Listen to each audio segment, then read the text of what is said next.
آپ کی واجب الاحترام خدمت میں قرآن مجید میں سے انتہائی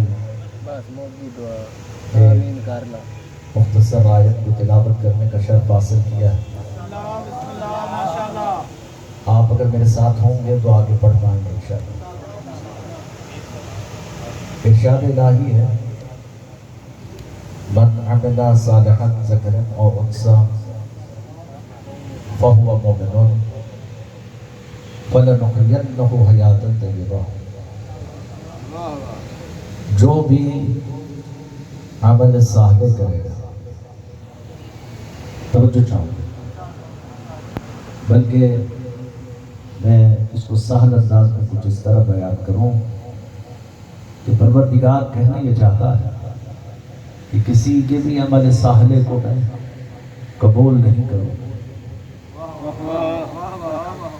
کسی کے بھی عمل صالح کو میں قبول ہی نہیں کرتا اور نہ کروں گا، اس لیے کہ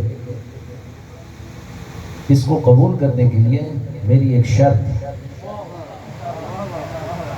توجہ چاہوں گا، میری علماء کرام موجود ہیں، جسارت ہو رہی ہے اور میری فخر کی بات کہ ہمارے بزرگوار قبلہ سے ذات حسین نقوی گیلانی صاحب قبلہ موجود ہیں، تو میں بہت سہل انداز میں یہ پیغام آپ کی اذہان کی نظر کروں۔ پروردگار کہتا ہے میں کسی کے عمل صالح کو قبول ہی نہیں کرتا، چاہے وہ کوئی بھی ہو۔ عمل صالح تو خدا کے قرب میں جانے کا ایک عمل ہے، اور خدا کہتا ہے کہ میں قبول ہی نہیں کروں گا۔ اور عمل صالح کرنے کے لیے انسان کیا کیا کرتا ہے، کوشش میں تو لگا ہوا ہے کہ کوئی بھی ایسا عمل انجام دوں کہ خدا مجھ سے خوش ہو جائے، لیکن پروردگار کہتا ہے یہ عمل صالح چاہے شیعہ کرے، سنی کرے، دیوبندی کرے، اہل حدیث کرے، کوئی بھی کرے، میں قبول ہی نہیں کروں گا۔ ہاں کروں گا لیکن ایک شرط کے ساتھ کروں گا،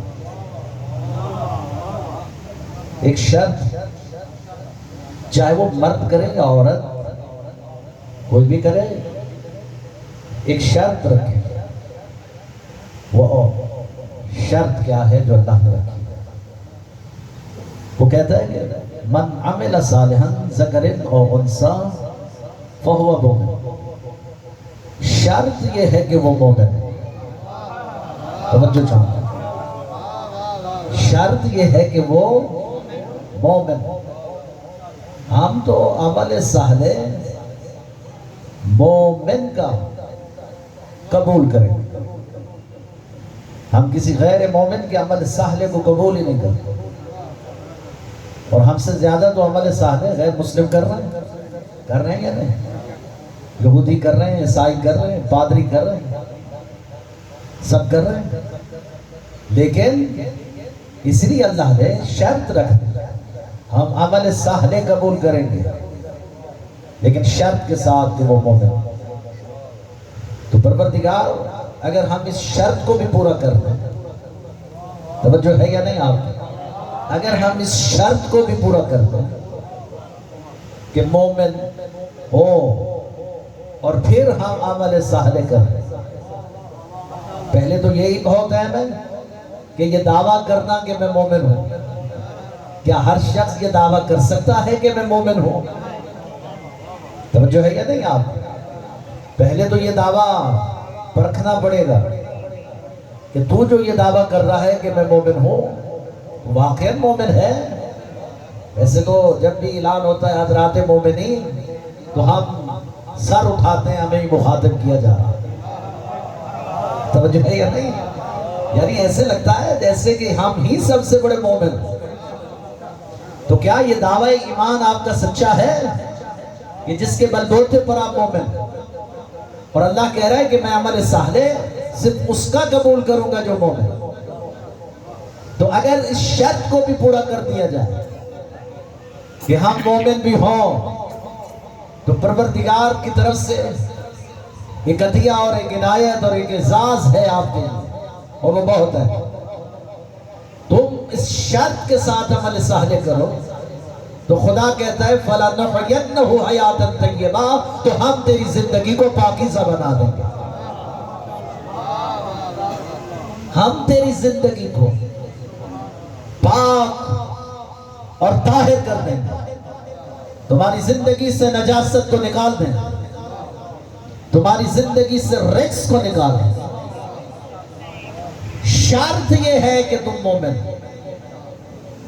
تو یہ مومن ہونا اللہ نے شرط رکھی ہے. لہذا یہ آیا یہ شرط جو اللہ نے رکھی ہے، کیا اس کو ہم پورا کر پائیں گے؟ کیا ہم پورا کر کے عمل صالح کر پائیں گے؟ کیونکہ ویسے تو سبھی عمل صالح انجام دے رہے ہیں. کھانا کھلانا بھی عمل صالح، پانی پلانا بھی عمل صالح، بے لباس کو لباس دینا بھی عمل صالح. ہاں، حتیٰ کہ سڑک پر پڑا پتھر ہٹانا بھی عمل صالح ہے. لیکن اللہ کہتا ہے یہ سڑک پر پتھر ہٹانا بھی تیرا میں تب قبول کروں گا جب تم مومن ہو. جب تم مومن ہو تو پروردگار تیری اس شرط پر ہم کیسے پورا اتر سکتے ہیں کہ اپنی زندگی کو پاکیزہ بنا. تو پھر پروردگار ہماری زندگیوں کو پاکیزہ بنائے گا اگر ہم اس شرط کو پورا کریں. ایسا بہت ہے کہ مومن کسے کہتے ہیں؟ شیعہ کو مومن کہا جاتا ہے، سنی کو مومن کہا جاتا ہے، دیوبندی کو مومن کہا جاتا ہے، اہل حدیث کو کس کو مومن کہا جاتا ہے؟ یہ مومن ایک ٹرم استعمال ہوئی قرآن مجید کے اندر. یہ ماورا ہے ان تمام فرقوں سے جو قانون اور آئین کے تحت اللہ کی ذات پر ایمان لانا، اس کے رسولوں پر ایمان لانا، اس کے نبیوں پر ایمان لانا، یہ پہلی بنیاد ہے کہ آپ ایمان لے کر کے آئیں تو آپ مومن بن جائیں گے. لیکن مومن ایمان لانے سے تھوڑی بن جائیں گے، اقرار کر لینے سے کیا مومن تھوڑی بن جائیں گے. لیکن اللہ نے ان مومنین کی نشاندہی فرما دی کہ جو اپنے آپ کو ایمان کا ٹھیکیدار کہتے تھے، اپنے آپ کو مومن کہتے تھے، لیکن پروردگار نے اپنے حبیب سے مخاطب ہو کے کہا اے میرے حبیب فَلَا وَرَبِّكَ لَا يُؤْمِنُونَ حَتَّى يُحَكِّمُوكَ فِي مَا شَجَرَ بَيْنَهُمْ ثُمَّ لَا يَجِدُوا فِي أَنفُسِهِمْ حَرَجًا مِّمَّا قَضَيْتَ وَيُسَلِّمُوا تَسْلِيمًا. میرے حبیب یہ جو تیرے ارد گرد بیٹھے ہیں، یہ جو اسلام کے ٹھیکیدار ہیں، یہ جو اسلام کو قبول کرنے کے بعد مجھ پر اور تیری ذات پر ایمان لائے ہیں اور یہ سمجھتے ہیں کہ ہم بڑے مومن ہیں، یہ تو مومن ہے ہی نہیں. توجہ ہے یا نہیں آپ؟ بھئی یہ کوئی مولانا اقتدار نقوی تھوڑی کہہ رہے ہیں کہ یہ مومن نہیں ہے. اللہ خود کہہ رہا ہے کہ یہ مومن نہیں ہے. جب اللہ خود کہہ دے کہ یہ مومن نہیں ہے تو پھر کیا رہ جاتا ہے پیچھے؟ کچھ رہ گیا؟ کچھ پلے میں ہے؟ جب خدا خود نشاندہی کر دے کہ یہ مومن نہیں ہو سکتے تو پھر کیا رہ جائے گا انسان کے بس میں؟ لیکن اللہ نے اپنے حبیب سے مخاطب ہو کے کہا یہ تو مومن ہے ہی نہیں. یہ جو تیرے اوپر ایمان لانے کی بات کر رہے ہیں یہ تو مومن ہو ہی نہیں سکتے. کب تک نہیں ہو سکتے؟ تب تک نہیں ہو سکتے جب تک کہ تیرے کیے ہوئے فیصلوں کے سامنے سر تسلیم خم نہ کر دیں.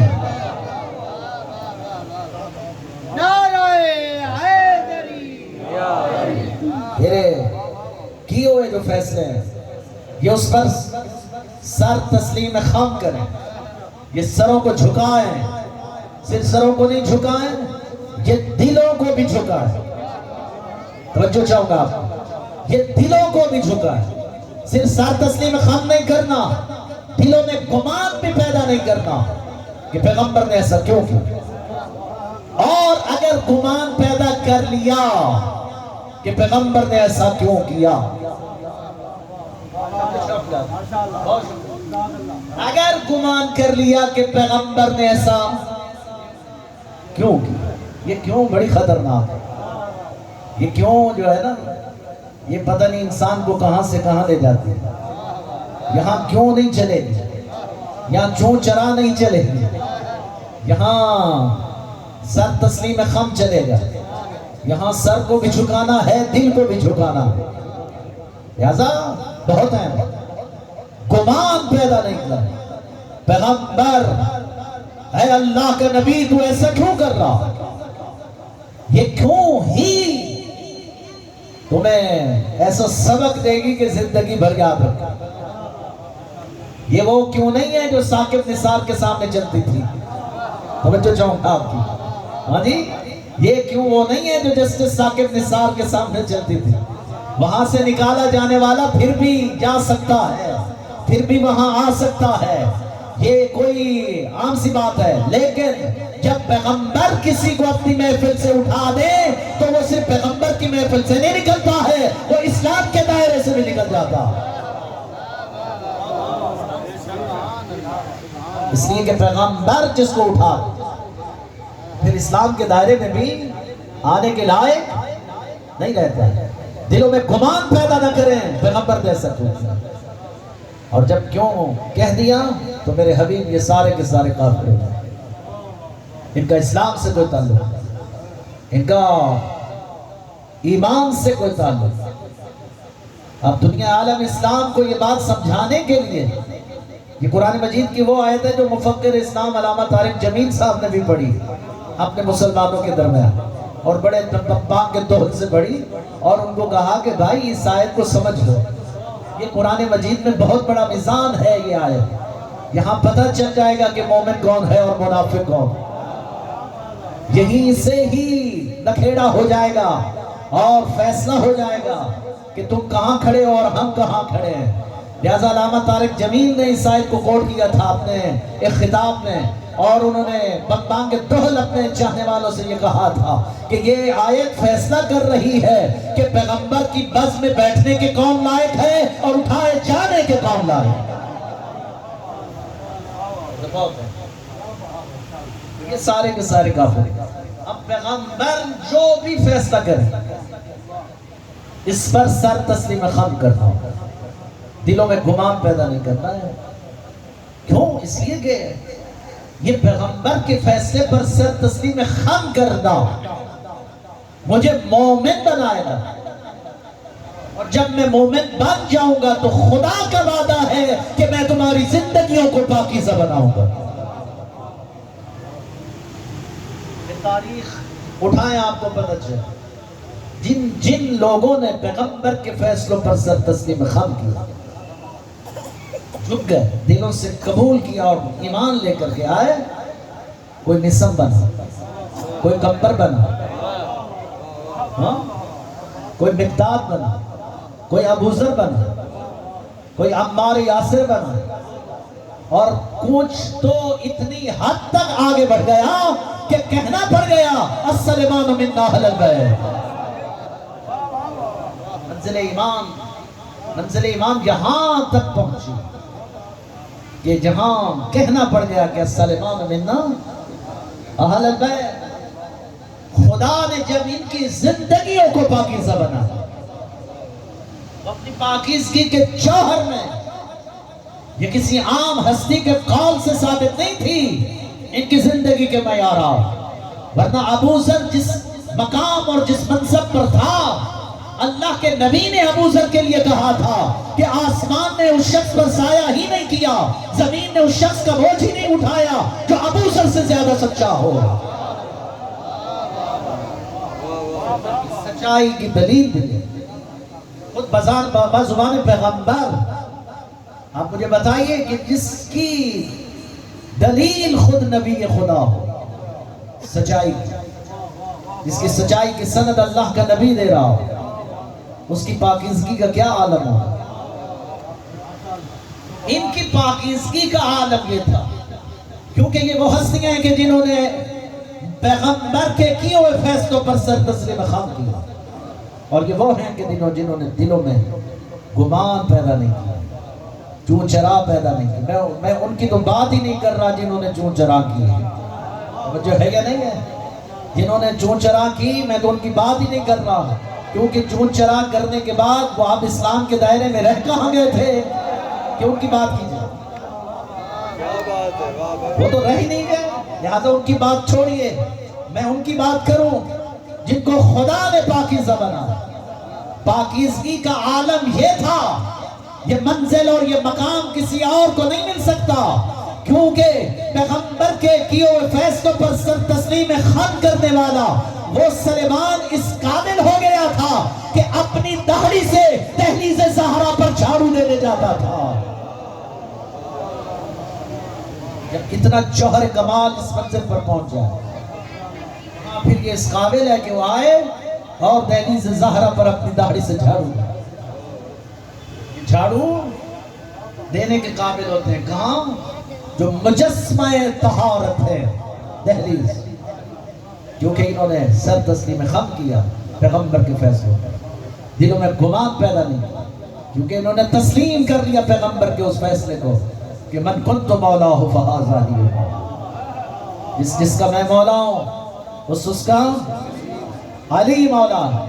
تو بعد از پیغمبر یہ وہ ہستیاں ہیں کہ جنہوں نے من و ہم تسلیم کیا علی کو، علی کی ذات کو اپنی روحوں میں لے کر آئے، اپنے بدن میں سمایا علی کو، اپنے وجد میں علی کو لے کر کے آئے، صرف علی کو نہیں لے آئے، پورا نظام ولایت ان کے وجود کے اندر اتنا رسخ ہو چکا تھا کہ یہ آسمانوں پر بیٹھ کر زمین پر حکومت کرتے لگے اور زمین پر بیٹھ کر آسمانوں پر حکومت کرتے لگے، متمسک ہو گئے تھے، متمسک ہوئے اہل بیت کے ساتھ، تب جا کے یہ مومن بن گئے۔ مومن کون ہوتا ہے؟ جس طرح سلمان ہے، جس طرح کمبر ہے، یہ مومنیت کا معیار ہے، ان کو پرکھو اور سمجھو، پھر سمجھ میں آئے گا کہ مومن کسے کہتے ہیں۔ خدا نے ان کی زندگیوں کو پاکیزہ بنایا، جیسے اپنے جوہر اور کمالات کے ذریعے سے پہچانے جاتا ہے، ورنہ یہ شرف اور عنایت کس کے پاس ہے؟ ہاں اہل بیت پر بحث کریں، کیوں کریں؟ ہماری جسارت، ہماری قوت، ہماری بصارت وہاں تک ہے کہ ہم اہل بیت تک رسائی کر سکتے ہیں۔ خدا نے جن کے دلوں میں ایمان کو راسخ کیا اور وہ مومنیت کے درجے پر پہنچے، ان کی پاکیزگی کا عالم یہ جا کر کے ٹھہرا کہ علی ان کی دکان پر بیٹھ کر کے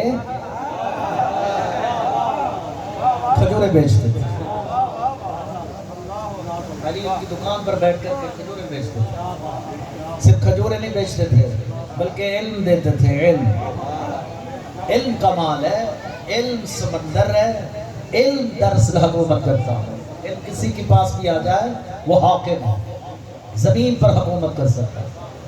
لیکن جو ان کو علم ملتا تھا، وہ جو علی اپنے علم کا صدقہ نکالتے تھے وہ ان کے پاس جاتا تھا، یہ تو صرف صدقے کا علم ان کے پاس ہوتا تھا، اس صدقے کے علم کے نتیجے میں اپنے جوہر کمال سے پہچانے جاتے تھے۔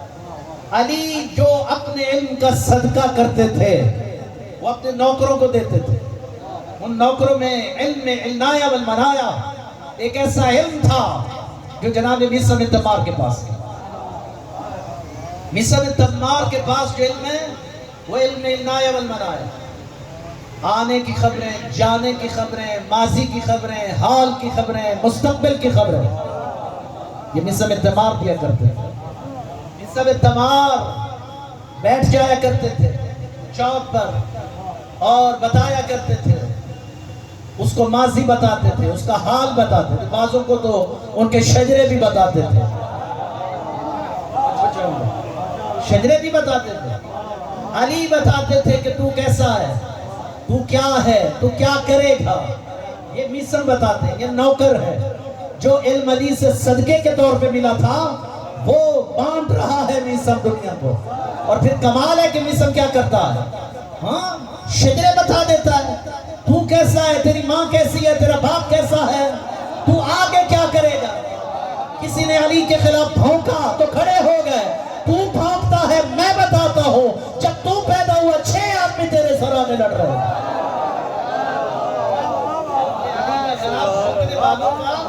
شجرہ بھی میثم،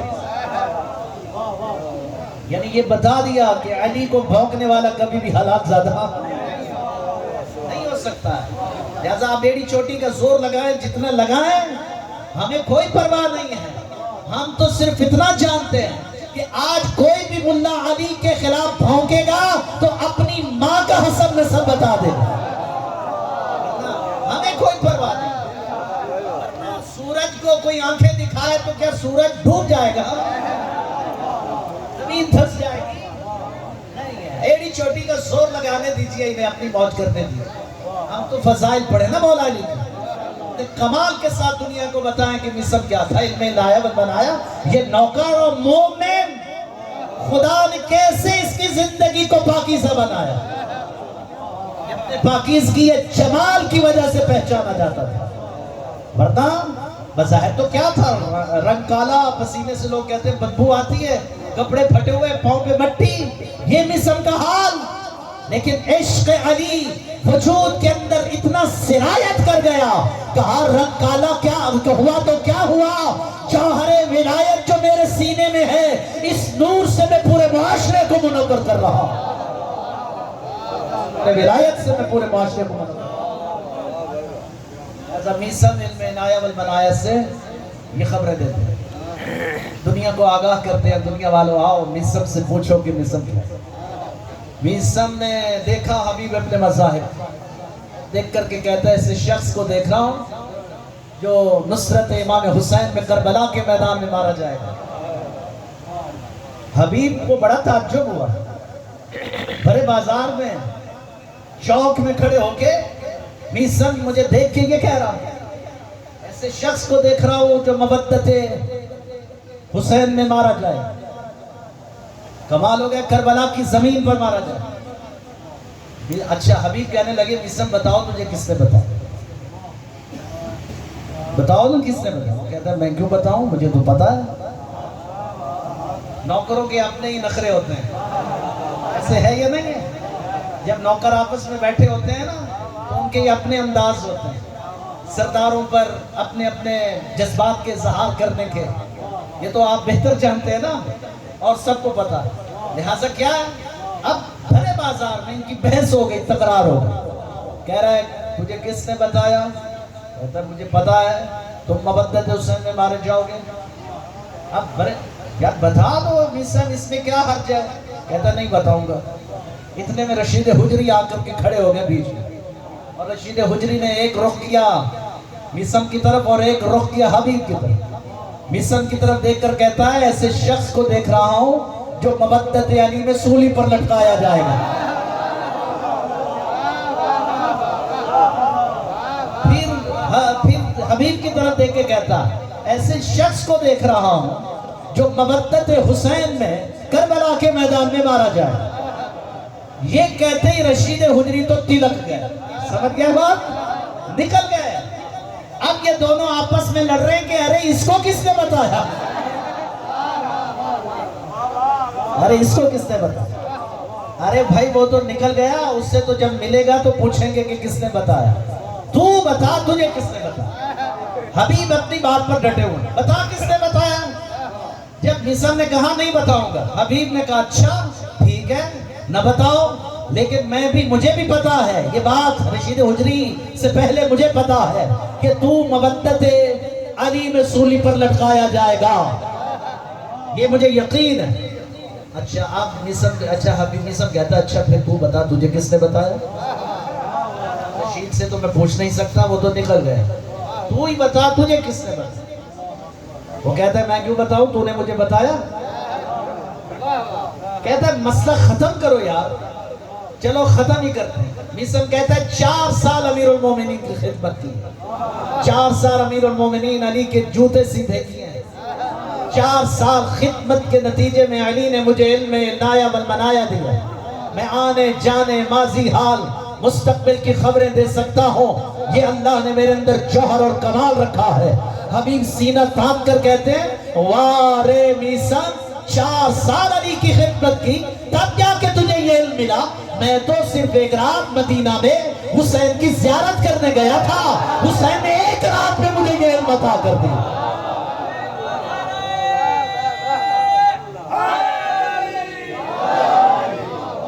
بہت شکریہ. زندہ باد زندہ باد مردہ باد محمد آل محمد صلوات. میری گفتگو سے پریشان تو نہیں ہو رہے آپ؟ ہاں، یہ جوہر اور یہ کمال انسان مودت علی کے جوہر سے پڑھ رہا، کیونکہ یہ مودت کر رہے تھے، محبت نہیں کرتے. توجہ چاہوں گا، یہ محبت نہیں کرتے تھے، یہ مودت کرتے تھے. مومن جو ہوتا ہے، مومن جو حقیقی مومن ہوتا ہے، وہ آل محمد سے مودت کرتا ہے، محبت نہیں کرتا. محبتیں مان پڑ جاتی، محبتیں شکست کھا جاتی، محبتیں رشتوں کی نظر ہو جاتی، محبتیں بعض دفعہ ماں بہن بیٹی کے اس محبت کے امتزاج میں رچ بس جاتی ہیں اور پیچھے ہٹ جاتی ہیں.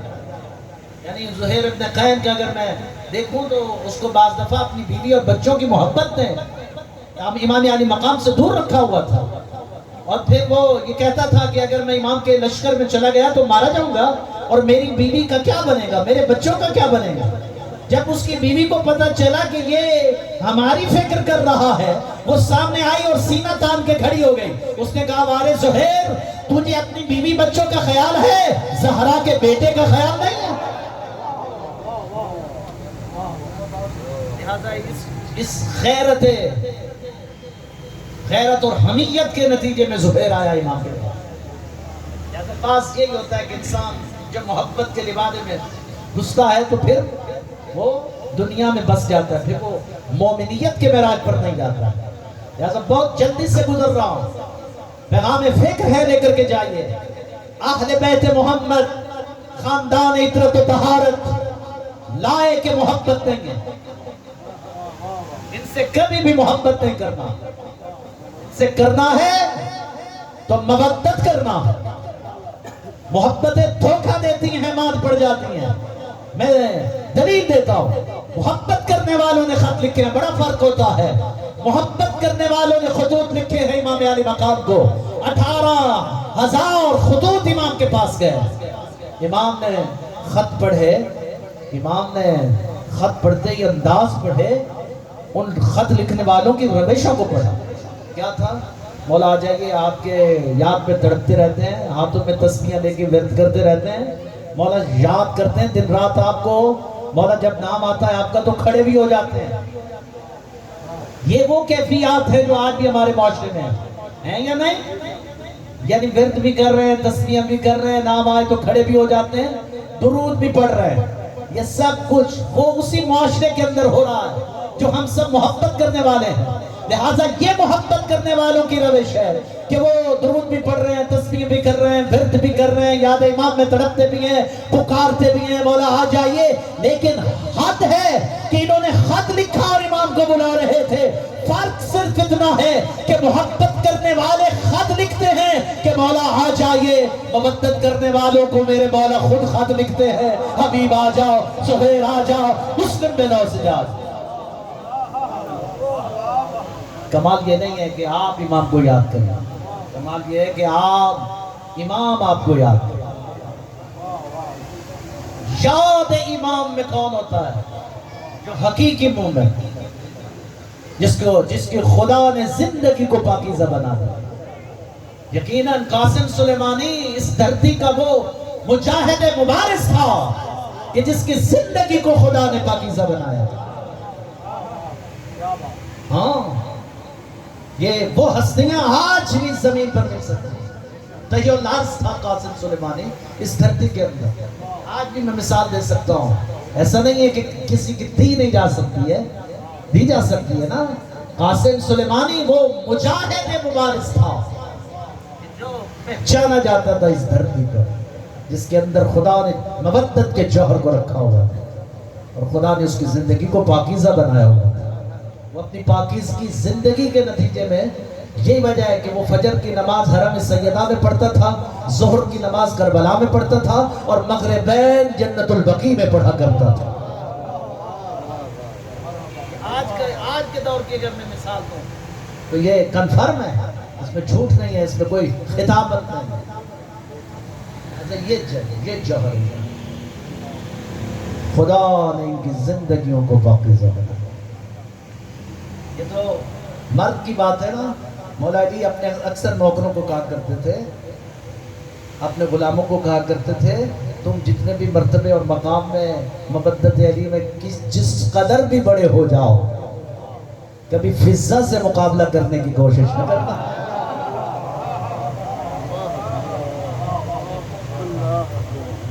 کبھی فضہ سے مقابلہ کرنے کی کوشش نہ کرنا، اس لیے کہ تم میرے غلام ہو، فضہ زہرا کے غلام۔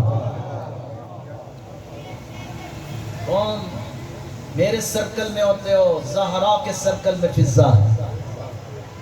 وہ محور امامت میں، محور ولایت کا جو عظیم سمندر ہے وہ جناب زہرا، جہاں سے چشمے پھوٹتے ہیں سب کے لیے، وہاں اگر قرب میں اگر کوئی بیٹھی ہے تو وہ فضہ ہے۔ فضہ سے مقابلہ نہیں کرتا۔ یہ عورتوں کی مثال ہے، ہم کہاں ہیں اور کدھر ہیں، یہ دیکھنا ہوگا ہم سب کو کہ ہم اس وقت کون سی منزل پر ہیں، ہم کون سے مقام پر ہیں۔ اس لیے خدا ان زندگیوں کو پاکیزہ بناتا۔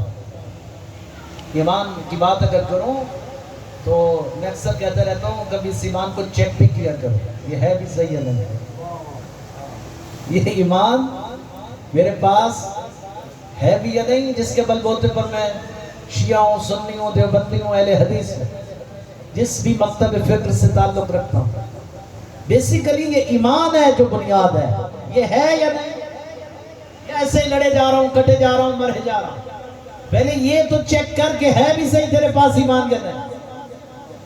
اب آپ کہیں مولانا ہم بے ایمان تھوڑی بیٹھے ہیں، بھائی سب تو صاحب ایمان ہیں۔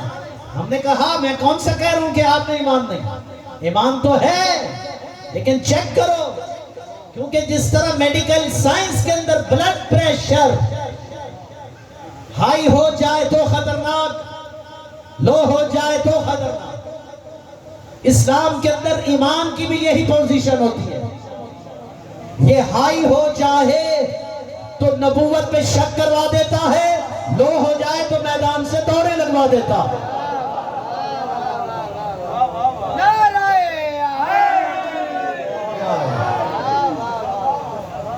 گھبرا تو نہیں گئے نا؟ ہاں یہ ایمان ہے، ایمان۔ اس کو بلڈ پریشر کی طرح چیک کرتے رہو، نہ اس کو ہائی ہونے دو نہ اس کو لو ہونے دو۔ یہ ہائی ہوا تو خطرناک، لو ہوا تو خطرناک، لہذا اس کو مینٹین رکھیں، یہ کامل ہونا چاہیے، یہ ہونا چاہیے۔ اگر یہ ایمان مجھے، اب آپ کے مولانا چیک کہاں ہوگا؟ لیبارٹری، میں نے کہا دن میں 5 مرتبہ چیک ہوتا ہے، آپ کو پتہ بھی نہیں چلتا، رپورٹ بن جاتی ہے۔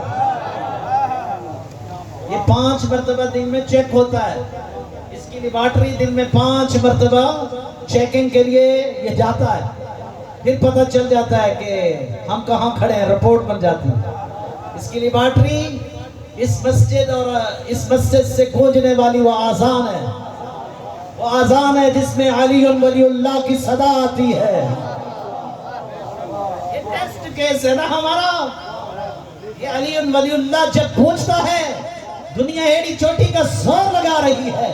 یاد رکھیے گا، دنیا اس وقت ایڑی چوٹی کا زور لگا رہی ہے، وہ یہ چاہتی ہے کہ ہمارے دلوں سے علی نکل جائے، اور میں ان سے کہتا ہوں ہمارے سینوں سے دل تو نکل سکتا ہے مگر دل سے علی نہیں نکل سکتا۔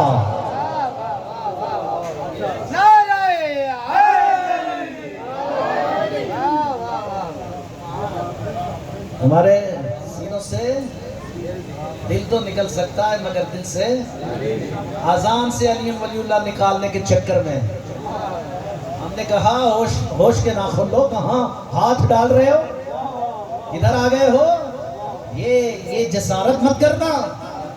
پہلے 3 وقت آذان ہو رہی ہے، ہم تو پہلے ہی تیار بیٹھے ہیں 5 وقت دینے کے لیے، یہ نہ ہو کہ پھر مشکل آپ کے لیے اور کھڑی ہو۔ لہٰذا بہت ہے، مشکل کیا ہے؟ مشکل یہ ہے کہ ان کو یہ مانتے ہیں میں نے پہلے بھی عرض کیا تھا کہ یہ جن کو مانتے ہیں نا ان کو کتابوں میں تلاش کرتے ہیں، کوئی ایسا ہے جو کعبہ میں پیدا ہوا ہو، کوئی ایسا ہے جس نے کعبہ سے نکلتے ہی قرآن کی تلاوت کی ہو، کوئی ایسا ہے جس نے اسلحہ کے ٹکڑے کیے ہوں، کوئی ایسا ہے جو ناصر رسول ہو، جس نے سب سے پہلے رسول کی نصرت کا اعلان کیا ہو۔ ہاں ہم جن کو مانتے ہیں نا انہی کو ڈھونڈے تو صحیح، کہیں تو ایسا ہو کہ جس نے سب سے پہلے اعلان رسالت پر اعلان نصرت کیا ہو۔ کوئی ایسا تو ہو جو خیبر کا فاتح ہو، احد کا فاتح ہو، خندق کا فاتح ہو، حنین کا فاتح ہو۔ ہاں یہی تو تلاش کر رہے ہیں، لیکن جب کتابوں میں نہیں ملتا تو سر پھٹتا ہے۔ یہی تو کہتے ہیں کہ علی کو سوچو مت، اس لیے کہ علی وہ ہے جب کعبہ میں آیا تو کعبہ پھٹ گیا تھا، ذہنوں میں آئے گا تو ذہن پھٹ جائے گا۔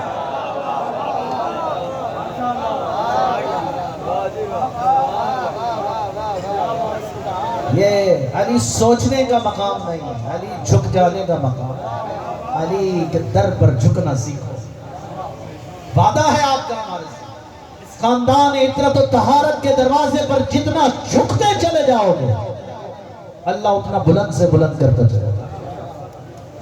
بلندی اسی میں ہے کہ تم خاندان عطرت کے دروازے پر اس طرح جھک جاؤ جس طرح جھکنے کا حق۔ لہذا بہت ہے مولا علی یہ ہے جو ہمارے منصب ہے۔ تو وقت نہیں ہے، اس دنیا والے جان لو آج سادات کا گھر اجڑ گیا ہے۔